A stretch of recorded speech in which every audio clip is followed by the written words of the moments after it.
నమస్కారం అండి. నమస్తే. సేటు ఇది ఇప్పుడు మాది సర్వీస్ సీడ్స్ అండి. వచ్చేసి ఇది మీరు ఇన్ని సంవత్సరాల నుంచి అమ్ముతున్నారు కదా, ఇలా అన్ని రకాల విత్తనాలు ఇప్పుడు ఈ సర్వీస్ సీడ్స్ కంపెనీ యస్మిత ఎట్లా ఉందండి? ఎట్లా ఉంది మీకు? మీ మనసుకి ఎట్లా ఉంది? చూసారు కదా, చేను మొత్తం తిరిగారు కదా.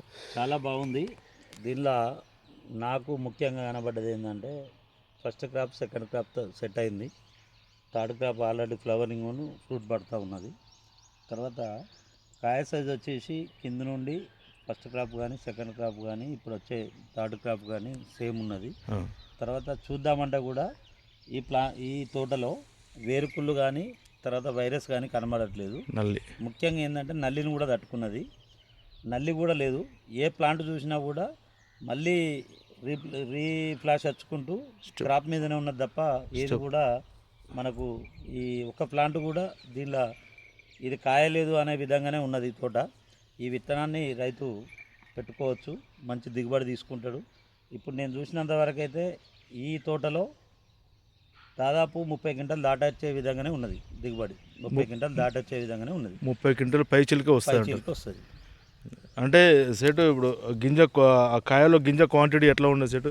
మీరు చూసారు కదా. మీరు అంటే నేను చూసినాను, అంటే నేను కౌంటింగ్ చేయలేదు. మామూలుగా నేను చూసినంత వరకు అయితే ఫ్రూట్ బాగా క్వాలిటీగా ఉన్నది, నాణ్యతగా ఉన్నది, కలర్ ఎక్కువ ఉన్నది, షైనింగ్ ఎక్కువ ఉన్నది. నాకు తెలిసి అయితే 95 ఎబోనే ఉండేటట్టున్నాయి సీడు. ఒక్కొక్క ఫ్రూట్కి 95 గింజలకు ఎక్కువనే ఉండేటట్టున్నాయి. రైతు నమ్మకంగా ఈ విత్తనాన్ని పెట్టుకునే విధంగానే ఉన్నది. అంటే రైతు నమ్మకంగా పెట్టుకుంటారు. ప్లస్ మళ్ళీ ఇంకోటి ఏంటంటే ఈ కలరు ఈ కాయ సైజు చూస్తే మార్కెట్లో మంచి రైతుకు లాభం ఉంటుంది అంటారు సార్ మీ అంచనా ప్రకారం?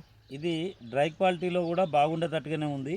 డ్రై క్వాలిటీ బాగా ఉండి మార్కెట్ కనుక తీసుకపోతే రైతుకు నాకు తెలిసినంత వరకు జెండా పాట పడుతుందండి. అంతేనండి, జెండా పాట పడుతుంది. Okay, thank you sir. మీ అమూల్యమైన మాది మణికంఠ ట్రేడర్స్ పర్కాల.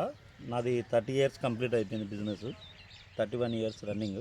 సెట్ మంచి నాణ్యమైన విత్తనాలు రైతులు పెట్టుకోవాలి, మంచి దిగుబడి తీసుకోవాలి, రైతులు సంతోషంగా ఉండాలి. రైతులు సంతోషంగా ఉంటే మేము కూడా సంతోషంగా ఉంటాం, వ్యాపారస్తులము.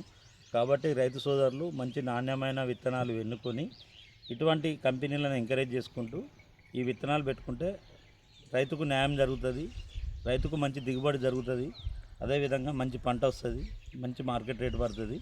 రైతులు పెట్టుకోవాల్సిందిగా కోరుచున్నాం. ఇప్పుడు ఈ రైతులకు మీరు ఏ విత్తనం పెట్టుకోమంటున్నారు? సరే సీడ్ వాళ్ళది యస్మిక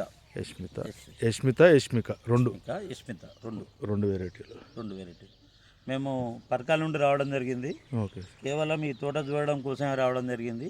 తోట చూసినాము, 4 మూలలు తిరిగి చూసినాము. 4 మూలల్లో కూడా ఎక్కడ కూడా తోట తీసిపోని విధంగానే లాంటిది మొత్తం తోటది. 4 మూలల్లో కూడా ఎక్కడ కూడా తోట ఒకటే రకంగా ఉన్నది.